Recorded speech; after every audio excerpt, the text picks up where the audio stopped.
I first got interested in well-being about 10 years ago. One morning I woke up and I realized I had 10,000 days left to live. That's the average life expectancy you have when you're white male in your late 40s. I said, what am I going to do with those 10,000 days? I reflected back and I realized I had 2 great careers in the music business. I was happily married, 3 wonderful kids. I was healthy and had no financial problems. So what was left to do? And I took it upon myself to investigate what is the highest quality of life that's possible. Where do I go? I go to the internet. Quality of life. 10 million answers. Most of them actually dealt with physical well-being. So I said, I got to expand a little bit. And I started to look at the wisdom traditions of the Far East. I looked at genetics, research in happiness set points, and neurosciences. And I kind of found my way through some very, very interesting perspectives. And I started to discover some similarities between some of the wisdom traditions and some of the modern sciences. And that was quite interesting. But what was even more interesting was how that played itself out in everyday life. So when I got up one morning, I said, in order to find the highest quality of life, what am I going to do? I have to make a decision. So I looked at decisions. And there was one common thread to all of my decisions. And that was that they played themselves out on a spectrum of pleasant to unpleasant. Clearly, I would want to go to a restaurant to have a pleasant meal, to enjoy the meal. So I was designed to find pleasure. I wanted to go to a movie to enjoy it and not to be bored. On the other hand, how about tax returns? That's not so pleasant. But what happens if you don't do the tax returns? Something not so pleasant happens. So clearly, every decision was designed to avoid something unpleasant and to be drawn to something that's pleasant. I said, wow. So all my decisions were motivated by feelings, by how I felt about what I was aiming for. I said, let me go and look at where that comes from. And I started with the physical environment and with the evolutionary perspective. And when you look at the way that our senses evolved, it's pretty clear that they hint at one thing. They have one thing in common. That's true for our eyes, ears, smell, touch, and all our 5 senses. And that is that anything that is pleasant is beneficial for us as an individual human being. For instance, sugar. If you go back to hunter-gatherer times, getting something sweet was extremely valuable simply because it has high caloric value and it gave us energy. Today, we go around the shop, get some Haagen-Dazs, but the principle of pleasure is in our genetic makeup. On the other hand, something bitter we shy away from, or some rotten food, we get disgusted, we repel, simply because it's could be potentially very harmful for us. So we have that for all of our senses, and yesterday Sally gave us a very, very good example for our visual senses. We love to be in environments that calm us down. We want to have our back safe, and we want to have a large view. And all of these are evolutionary adaptations. So our desire to feel good and avoid feeling bad is in our genes, and all of our decisions derive from that. So our physical environment is clearly defined by our 5 senses. We relate to them in 5 senses. We love to hear a little kid giggle, and we hate to hear somebody scream in agony. We viscerally respond to everything that we perceive in our environment. So there's also another environment, And a similar pattern plays itself out, and that's our social environment. And here is where convergence comes together. So we have our physical senses and our pleasure plane spectrum, and in our social environment, we have a similar spectrum, and it's defined by that we want to be accepted and we fear rejection. As individual human beings, again, back in the hunter-gatherer times, if we were kicked out of the tribe, well, we were toast. You do not make it your own in the hunter-gatherer times. So innate in us is that we want to be part of a group. We want to be accepted. And we feel good when we are accepted. When somebody says, done a good job, we feel good. On the other hand, when we get ignored, we feel bad. I mean, even when somebody puts us on hold on an answering machine, and or somebody doesn't return our email, we wonder, what's wrong? Or we have a meeting with somebody, they don't show up. There's just this little sense of rejection. Now, a little bit more potent is when you lose your job. Anybody here have fun losing their job? Well, I don't think so. It's so powerful, and it drives all of our decisions. And to be a member of the group, in order to really achieve the maximum acceptance, we want to be an asset to the group. We want to be valuable to the group. Now, we can do that in many, many different ways. We can be doctors, we can be lawyers, architects or designers. Or Deborah. Deborah is an asset to the group. She brought us all together. So when we contribute to the group, we feel good. And when that gets recognized, we feel really good. And when it gets ignored, then, well, we'll try again. So it's a powerful drive in us that we want to be an asset to the group. And the problem is that it's a little bit blind in our society. And well-being cannot be achieved by just saying, we'll accept everybody. Everybody is good. There are some of us in our society that we just don't want to accept. For instance, Bernie Madoff. We have to have the capacity to accept people and reject them simply because it's important for us as a culture to set morals and standards for the well-being of the larger group. It plays itself out just as in the physical environments. We enjoy people and we really hold in high regards people that contribute. Steve Jobs, for instance. But people that take from the group, like Bernie Madoff, well, there have to be consequences. We teach each other how to behave in an environment. In a social environment, it is quintessential, and we form and shape each other. And in different cultures, this shaping happens in a very different way than here. Things that are very acceptable in Africa, like running without top, is not acceptable here. And you probably all have noticed that we get these looks sometimes when somebody is at a checkout counter and they can't find their money and there's a long line and they get these looks like, oh God, why didn't they prepare for this? All of these nuances, all of them are based on the evolutionary drive that we want to shape each other, we have to shape each other. That's how we know who we are. And we converge together in a culture. This is a subculture. Our kids probably all have their own culture. And the way that we shape each other is by acceptance and rejection in the most nuanced ways. And today we see that very simple in Facebook. We have this little icon, it says like. And anybody of you who's in Facebook, how good does it feel if you get a lot of likes? And look, I have 450 friends. Gosh, I'm doing well. It's powerful. It drives us. We want to be contributing to the group as much as we can. And of course, it's like a roller coaster. When we succeed, we feel good. And then we get used to that, and then maybe not so good.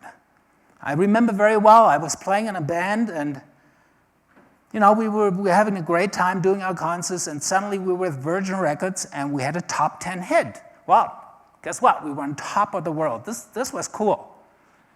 A year later, we did the next record. It only got to number 12. Didn't feel so good. Because we adapt. We adapt to a certain standard, and we expect it to rise a little. Instinctively, we only feel good if it goes up. But, it never does. Endless up is not possible. So our lives are like a roller coaster, up and down. We have the pleasance of ice cream, and on the other hand, we get a lousy meal and say, we'll never go there again. It's a back and forth. So how can we find well-being in that? And my answer is, you can't find it. You cannot find well-being by getting your life together and getting it right. Sometimes it will rain, and sometimes the sun will shine. Sometimes people will accept you, and sometimes they will reject you.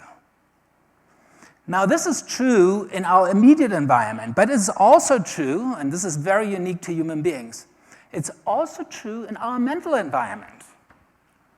The unique capacity for us to sit here and be in one location, that's very obvious, but we have also the capacity to time travel.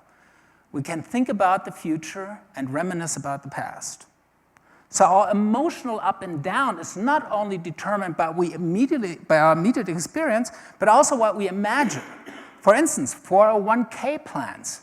Oh my God, the stock market went down. In this financial environment, I hear a lot of people worry about something that might happen 20, 30, 40 years from now. But the emotional impact is right now. How does that work with well-being?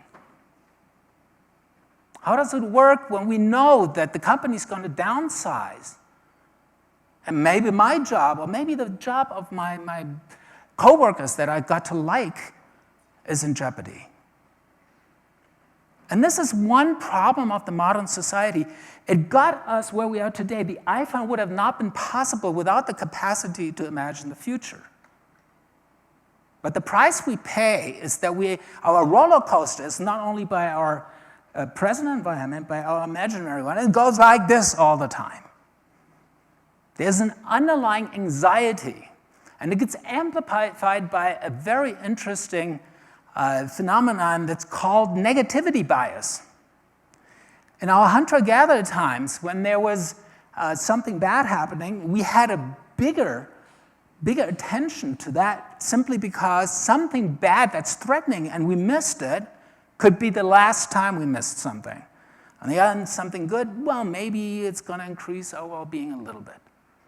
So we run around with this potential big umbrella of what could be potentially threatening, and something good can happen too. Our news is saturated with bad news simply because we pay more attention to it. And we're largely blind to that. And this is where really I feel the sadness lies, that we are blind to this up and down, this yo-yo of our emotions. And we desperately trying to figure out what do we do about our lives. Our politics are in shambles, our finances are in shambles, our foreign policy is in shambles.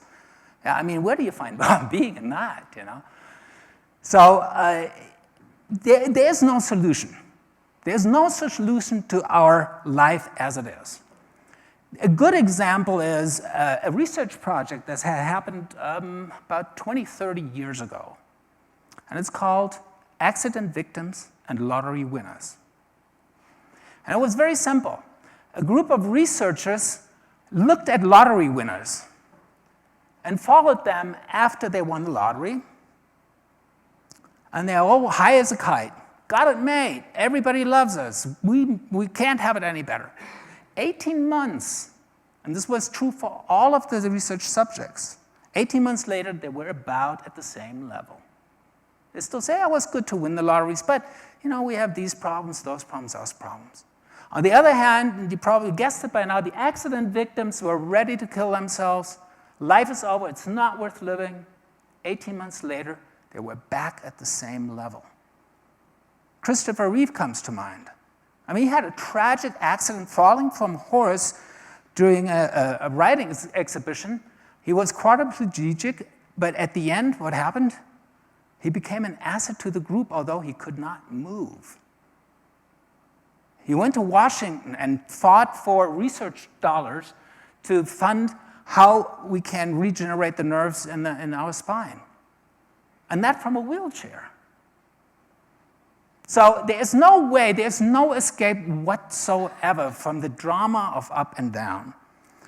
But at this point, actually, I thought, now I've got 9,850 days, and it's going to go like this. There's going to be some days of delight, some days of disappointment, and I'll just wait until those 10,000 days are up. It just didn't feel right. It seemed like there's one other options. And what I learned from some of the wisdom traditions and some of modern neurosciences is simply this. There is a capacity for us to become aware how we sit on this roller coaster and how we enjoy the ride up and how we dread the fall down. And knowing that these are evolutionary adaptations, that they do not reflect who we are as human beings, how successful we are, or how much we have failed, but that the system evolved under circumstances that are vastly different today. They evolved before we had the capacity to think about our 401k plan. But they're still completely ingrained in us. So when we can become aware of that, when we can see that, then we are not sitting on the roller coaster, but we're observing it. We can see, pleasant, unpleasant. And we're not quite sitting there, unpleasant, pleasant, unpleasant, pleasant. So we can, we can actually recognize that these are evolutionary adaptations. And when we see them as such, we don't take them personal. When we get a cold, it's not personal. When we lose a job, it's not personal. It may be that we didn't function in that environment or the company is broke, but us as individuals, it's not a judgment on us. And judgment is one of those subjects that I believe creates so much harm when it's taken personal. Because we think we're not good, we have failed, or the other people, they're bad. It's his fault. No, she made a mistake. Judging happens all the time. We judge when to come to this hotel. Oh, nice hotel. Clean room. We love it. Just imagine this would be dumb. And then we all say, Deborah, what was your idea getting us here? No, we judge, we evaluate our environment all the time, and we evaluate each other all the time. You might be sitting there and saying, what is this guy talking about? He has a funny accent, he walks back and forth on the stage, wiggles his arm, and I have not a clue what he talks about. Or you might say, this is really interesting. Let me reflect on that. That's judgment. We're going to have lunch today, and we're going to judge tasty, a little bit more of that. No, not that much of that curry stuff. So judgment happens all the time. It happens between us. It happens with other cultures. It happens with our environment, physically and socially, in the present and the future. And when we recognize that that judging is an automatic process that is necessary and vital for us to organize our lives, that we have the most comfort and the highest survival rate and the most pleasant environment that we can, and that we shape each other, but we're all sitting in the same boat. We're all underneath our facades, underneath our exterior. We have the same drive. We all want to be accepted. We all fear rejection. We all want to be pleasant. And nobody wants to feel unpleasant. So when we can take a step back and see that clearly, we can actually start to laugh about how serious we take this whole game. And essentially, there's no escape. Some days will be better than others. But to the degree that we can see that, to the degree that we're aware of that, we can take it a little lighter. We can actually have fundamental well-being, even if there's sadness. We can fundamentally accept that all of our emotion, including sadness and even grief, are part of our biological heritage. And to the degree that we can accept that, we can be well under all conditions. and really chuckle at how serious we sometimes take our lives and how important it is to get the right seat on the plane. Yeah, I know, I've been there. So I invite you today at lunch to play a little game and just to recognize for yourself that everything that you see and everything that you encounter has a little bit of flavor of, I like it, I don't like it, I like it, I don't. And have fun with it. So thank you for your attention. Thank you.